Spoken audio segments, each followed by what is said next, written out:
stress is, it's important for us to think about it this way. Yeah. Back in the day when we were like cave people and that kind of thing, right? Going way back. We're going way back now. We're going right? back into time. Right. If our existence was under threat, let's say, for example, saber-toothed tigers coming, I needed to be able to be on high alert so that I can react to whatever it is that's threatening my life. If I'm focusing on the sunset and the cherries that I'm eating on the side and I'm not focused on the saber-toothed tiger, I would die.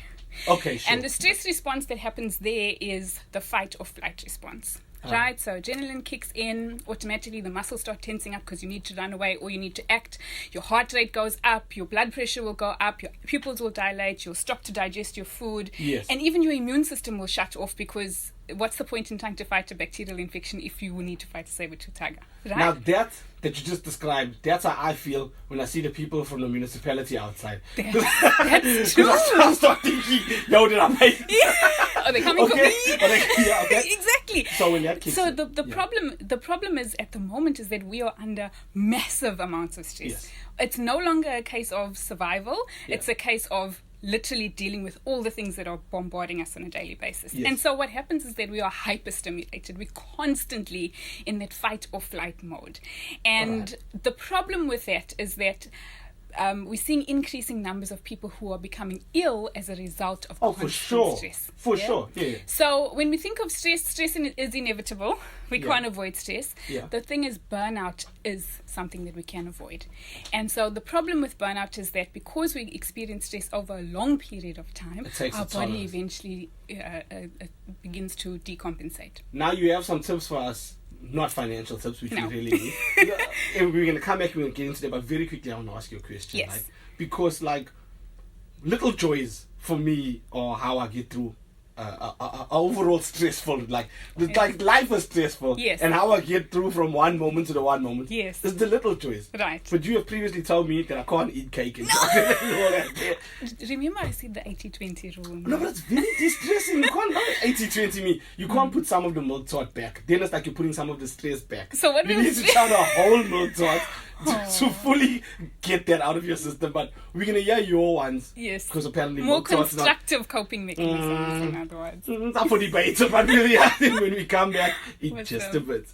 Okay, so I want to give you the 5 A's of stress management so that I just make it a little bit easier for listeners to remember. Sure. The 5 A's of stress management. Let's go. The first A is awareness. So becoming aware of the things that stress you out, and also becoming aware of when you are getting stressed out. So what are the things that kind of happen in your body that tell you, oh, I'm actually getting stressed out? Is it your jaw clenching? Is it your muscles tensing up, especially in the neck, and etc.?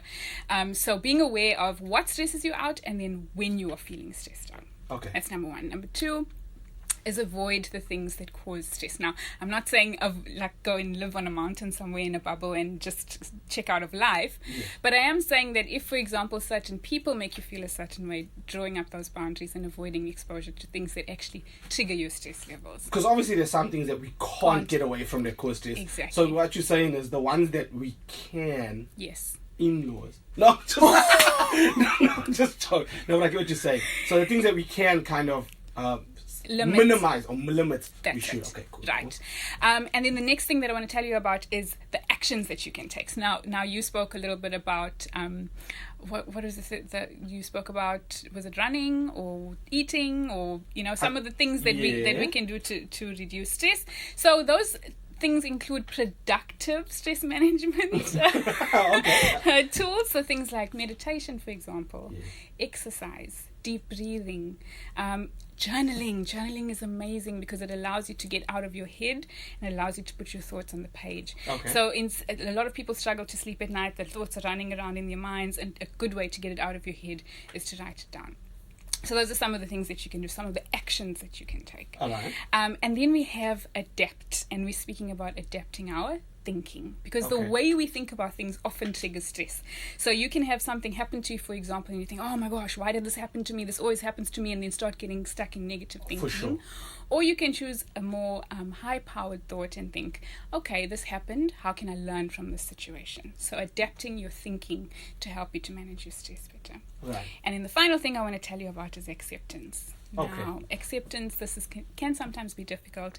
If it's something that we cannot change, I think it's the serenity prayer that says, grant me the serenity to accept the things I can't change, and the courage to change the things I can, and the wisdom to know the difference. And so sometimes we just need to be open to accepting what life has brought us, and so that we don't feel like we need to constantly control every situation. Now, I don't mean to put you on the spot because we haven't discussed this at all, right? Okay. But let's say there's somebody that's listening now that wants to take on, like, adapt some of these principles to their own domain, right? Yes. But what if there's somebody that just feels like they have an inordinate amount of stress now? What is the channel, like, what are the professional ways, like, who do I seek out to help me manage the situation? Right. So it depends on what you have access to. Yes. Sometimes it means reaching out to a loved one. And the other thing is, when we get stressed out, we tend to become isolated. We tend to withdraw. Yeah. So reaching out to, whether it's a family member or a loved one who can assist you, even talk therapy, just getting whatever's stressing you out off your chest and speaking to somebody. But then other places that you could obviously go to is look up a psychologist in your area, sure.